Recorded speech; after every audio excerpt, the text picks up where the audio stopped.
One of my biggest issues in the next election is energy production. Joe Biden got into office, signed an executive order, got rid of a bunch of the oil leases and pipelines, and now we're begging OPEC with a hat in hand to turn on the spigots for more. And it's just embarrassing, you know? Yeah, it feels like just yesterday that gas prices were going down and people had more money in their pockets. Yeah. And all of a sudden, you know, we're back to hurting and prices are going crazy and we're all just trying to play catch up. Let's go to the hotline and bring on one of our favorite oil and gas experts. Jay Young is the man. He knows what he's talking about when it comes to the supply and demand of oil and gas. He is an oil and energy expert. Jay, long time no talk, man. How you been? I've been good, Nigel. Hope all's well there in Indy. It is. It's cold. I know you're down in Texas, which you probably don't really have to worry about that kind of thing, which must be nice. About 50 today. Oh. So. Yeah, well, must be nice.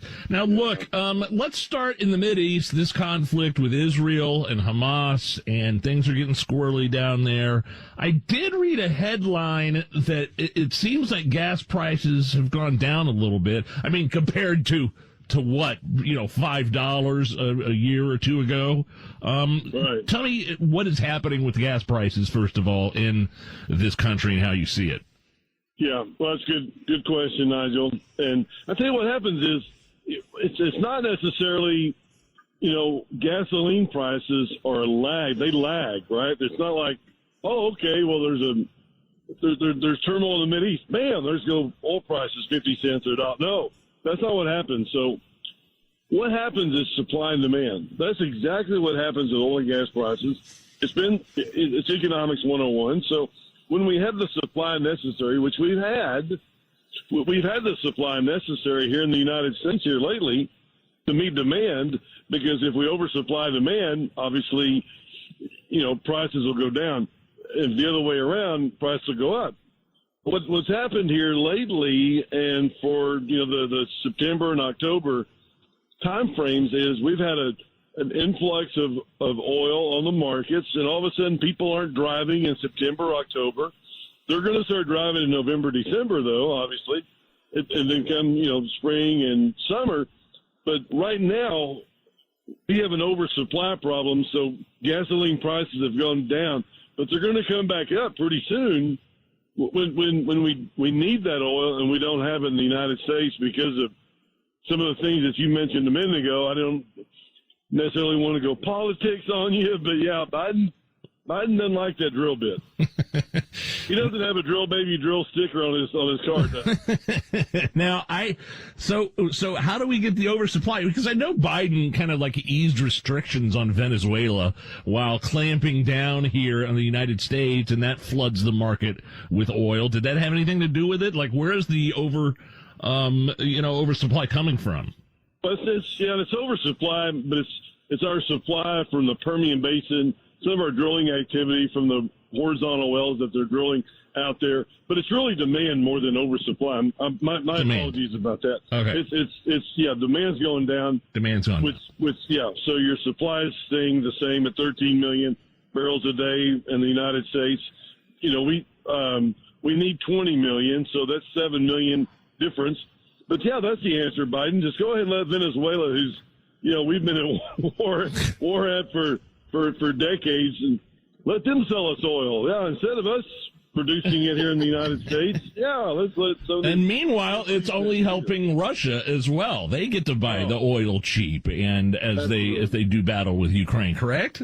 Absolutely, and it's a huge chess game that with Hamas, Israel. I mean, with Egypt coming out now saying they're going to start, pounding the borders. I mean, if something happens, we could see $150 oil overnight, literally. Wow. If that happens, obviously gasoline prices will go way up. So you said the U.S. consumes about 20, we produce about 13. Where do we get that 7 million that we're missing? Where do those usually come from? Yeah, imports, and that's from Mexico, Canada. There's some from Iran. We were getting, 600,000 barrels a day from Russia, which we're not anymore. Which, coincidentally, if you'd have said something about the, that Alaskan, the Canadian pipeline would have given us 600,000 barrels that Biden put off, would be equal. But, we cut off that Canadian pipeline because Biden didn't think it was a good idea. But so we get it from all different kinds of countries that we import the oil, and that's our.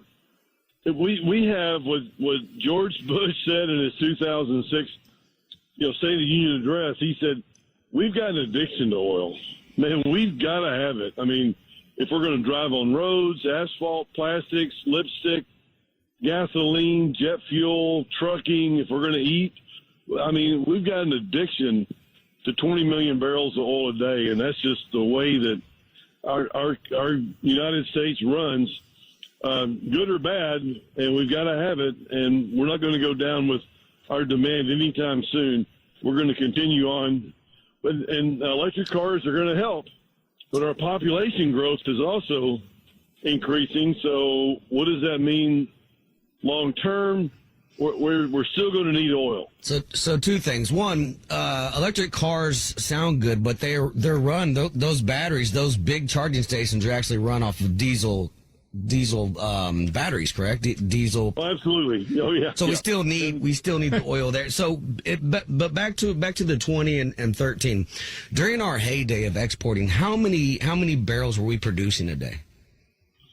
The biggest we've ever done is 13, probably 13.6. So when we were one of the number one exporters? No, we were, okay, wait a minute. We need 20 million a day, and we're only producing 13, so we still need 7. So we've never been, and we did export oil because our refineries in the United States couldn't take more than 13 million a day. So we were an exporter of oil, and not because of our demand, our demand cycle and our supply wasn't anything because of that. It was only because we were overproducing our refineries. So when people say, "No, well, we're producing enough oil in the United States," no, we're not. But we also don't have the refineries necessary to take the oil and take the oil and put it in different products for us. And Biden is also, we're speaking with oil and gas expert Jay Young here. Talk about a little bit about the gas and oil reserves, the strategic supply, the depletion of this, and how important that is and what Biden has been doing with that. Yeah, and we've got about 17 days remaining, unfortunately, if we go to war. And, and what that is strategic reserves put together, a few decades ago, because if we go to war, and we can't get oil from other countries. Let's say that 7 million a day. If we can't get that 7 million a day, which means that we're producing 13, which if we have a huge problem, we're not going to be producing 13 million a day, and we're going to need more than 7. So we would need to go to our strategic reserves to say, hey, we need oil. How can we get oil? And we could get oil out of the strategic reserves, or Biden can use that for an election. And try to get his Democrats in office. I didn't say it out loud, did I? Am I on the okay. Air? I'm not on the Dude, air. you're preaching the truth. So Jay, when people talk about, for all the listeners out here who always, we go to the pump and we go, man, 40 cents, or man, it's up 13 cents, or across the street, it's 20 cents cheaper. What actually affects the price of what we see day to day? Yeah, well, anything and everything there is. I'm right. It's supply and demand. It's about getting oil in and out of different oil fields, to the refineries. It's about, world oil and term oil, and even there's so many different things that you can see on a daily, minute-by-minute basis. When you have one missile that goes in, it could affect and disrupt oil going into different countries that live just like us, and they need oil so bad. And most countries, Iran, Russia, they live off their oil. We don't do that. We don't live. It's like if Iraq, Iran, a lot of Mexico's budgets, all these, if they produce like right now, 2 million barrels a day. Let's say Iran's producing 2 million barrels a day. Well, that money goes into their government's coffers, straight to their government, and then they have their budgets. That's not us at all. We're public companies, private companies. that produce all this oil and gas, now they get their severance taxes off of it. The government does, but that's how their budgets are run. So you can imagine, if there's a disruption, that people want their oil or they're not giving up oil or whatever, and let's say that we try to cut them off of so much oil, then it's a huge. It could be a huge impact on what oil prices do on a minute by minute basis. I mean, you have a blog up right now. We'll mention the website in a minute, but the headline is pretty chilling. It says, "Buckle up. Could $10 gas be in our near future?" Can you take us through that? Yeah, exactly. Well, so what happens is, what could happen, I'm not sure, but we've seen this before. And we were at $150 oil during Obama, so this isn't like it's not anything new and not anything catastrophic. What could be is if we do go to war and you do see $200 oil, $250 oil, you see something that is just so outrageous that these companies just come in and these countries come in and just cut off our supplies and there's war and all the different vessels that you see that come in, and cut off these oil supplies to these different countries, and they just retaliate. Which is, hey, a lot of world wars are fought because of oil. Yeah.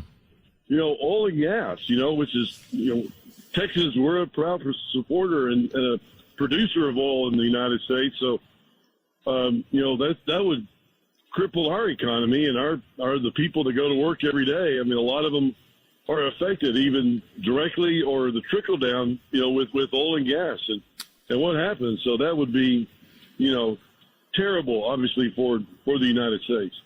Jay Young, where can people find you? Where I know you have a blog and a website. Just tell everybody where they can reach out. Yeah, kingoperating.com, and you can go in there and look at my book, The Upside of Oil and Gas Investing. Forbes was my publisher. I wrote it because I wanted people to, hey, number one, know about the markets. B, know about me and my family and the oil and gas business. It's kind of a, who am I type deal. Which you know me, we've met in person. Sure, yeah. But you've been here. The third thing, absolutely. The third thing is, hey, if you want to participate, it's 100% write-off. It's monthly income. It's a vehicle that you can participate in. So I talk about it. If you're accredited investor, you can do that, or not. I mean, I'm not trying to get you to say on our programs, but you can look at it, or just what's a good deal and what's a bad deal. What's the website again? It's kingoperating.com. King, K-I-N-G, kingoperating.com. Jay, hopefully next time you'll have some better news for us when we talk, okay? No, you guys are great. All right. We didn't get to speak, but next time hopefully we can. And let's man, I really appreciate you guys, and y'all have a great holiday season coming up.